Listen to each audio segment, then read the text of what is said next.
Hi friends, जैसा कि आप देख रहे हो वायुमंडल का संगठन एवं संरचना, तो मैं आज आपको यही टॉपिक पढ़ाऊंगा। इस टॉपिक से रिलेटेड 3 मार्कर्स और 15 मार्कर्स निकल सकते हैं, 6 मार्कर भी निकल सकता है। मैंने इस टॉपिक को 15 मार्कर के अकॉर्डिंग तैयार किया है। इसमें 3 मार्कर्स भी निकल रहे हैं, छोटे छोटे 3 मार्कर्स भी इसमें निकल रहे हैं, जैसे कि नाइट्रोजन, ऑक्सीजन, ओजोन परत, ये सब इसके संगठन हैं। तो ये 3 मार्कर्स में भी एग्ज़ाम में पूछ सकते हैं। सो स्टार्ट करते हैं। वायुमंडल एक बहुस्तरीय, बहुत सारी परतों वाली, रंगहीन, गंधहीन, पारदर्शी गैसीय आवरण है जो गैस, जलवाष्प एवं धूल के कणों से बना है एवं पृथ्वी के चारों तरफ फैला हुआ है। इसके अंतर्गत आने वाले गैस, धूल कण इस प्रकार है। फर्स्ट है नाइट्रोजन, जो 78.03% है वायुमंडल में। यह वायुमंडल में सर्वाधिक मात्रा में पाया जाता है और वायुमंडल में लेग्यूमिनस पौधों द्वारा उपयोग में लाए जाते हैं।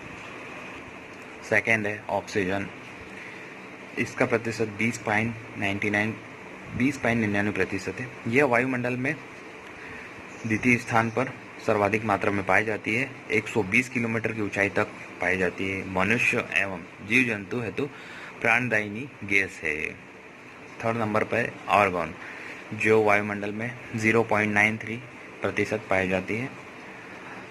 आर्गन एक अक्रिय गैस है। अक्रिय गैसों में सर्वाधिक मात्रा में आर्गन पाई जाती है। इसके अलावा हीलियम, नियोन, क्रिप्टॉन, जेनॉन आदि अक्रिय गैसें पाई जाती है। चौथा संगठक है वायुमंडल का कार्बन डाइऑक्साइड, जो 0.03% पाया जाता है वायुमंडल में। भारी गैस है जो सौर विकिरण के लिए पारगम्य, जबकि पार्थिव विकिरण के लिए अपारगम्य है। इसकी बढ़ती मात्रा वायुमंडल में ग्रीन हाउस प्रभाव पैदा करती है, जिससे वायुमंडल गर्म होता है, जिससे हिमशैल पिघलते हैं, जिस कारण समुद्र तल का स्तर बढ़ता है। 90 किलोमीटर की ऊंचाई तक पाई जाती है। क्योटो प्रोटोकॉल 1997, इसकी मात्रा की कमी हेतु विश्व सहमति बनी थी। ये 3 मार्कर्स में भी कंप्लीट होते जा रहे हैं सारे संगठन। ओजोन, यह गैस समताप मंडल में 15 से 35 किलोमीटर की ऊंचाई तक पाई जाती है। यह गैस सूर्य से निकलने वाली हानिकारक पराबैंगनी गैस को अवशोषित कर मनुष्य एवं जंतुओं में चर्म कैंसर को रोकती है।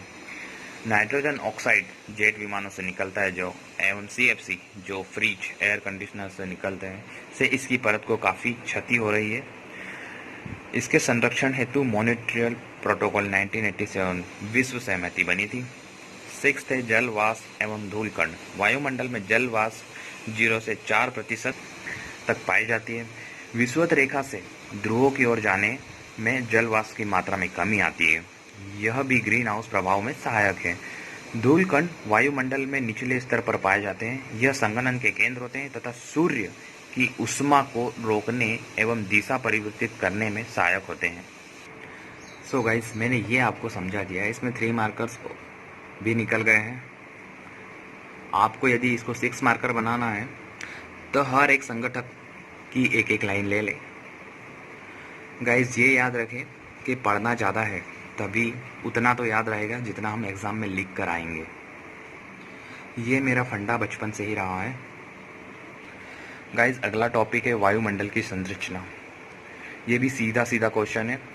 इसे भी मैंने 6 मार्कर, 3 मार्कर्स और 15 मार्कर के अकॉर्डिंग बनाया है। वायुमंडल एक रंगहीन, गंधहीन, पारदर्शी गैसीय आवरण है। इसका विस्तार 10,000 किलोमीटर ऊंचाई तक मिलता है। वायुमंडल को तापमान की स्थिति एवं अलग अलग घनत्व के आधार पर 5 स्तरों में बांटा गया है, जो इस प्रकार है। वायुमंडल की संरचना में सबसे पहले वायुमंडल को एक छोटा सा इंट्रो के अनुसार बता दिया है। अब इसके स्तर जो हैं उसमें पहला है क्षोभ मंडल, जिसकी ऊंचाई सतह से 13 किलोमीटर या 18 किलोमीटर तक पाई जाती है।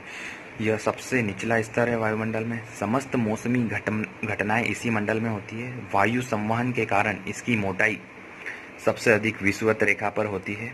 इसकी ऊपरी सीमा में अत्यधिक तीव्र गति से चलने वाली पवनें जेट पवनें कहलाती है।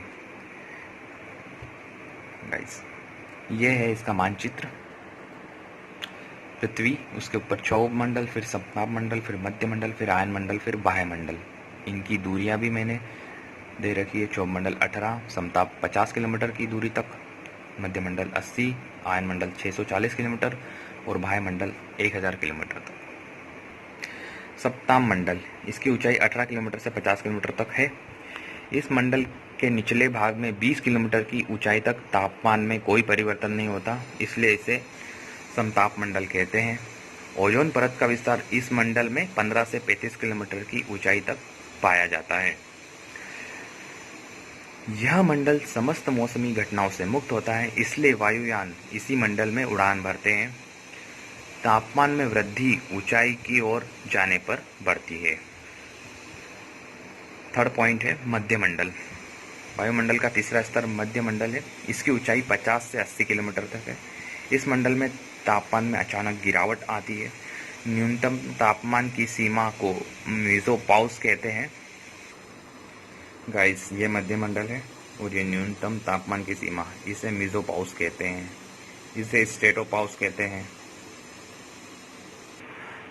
मध्य मंडल, ऊपर जाने पर तापमान में पुनः वृद्धि होती है मध्य मंडल में।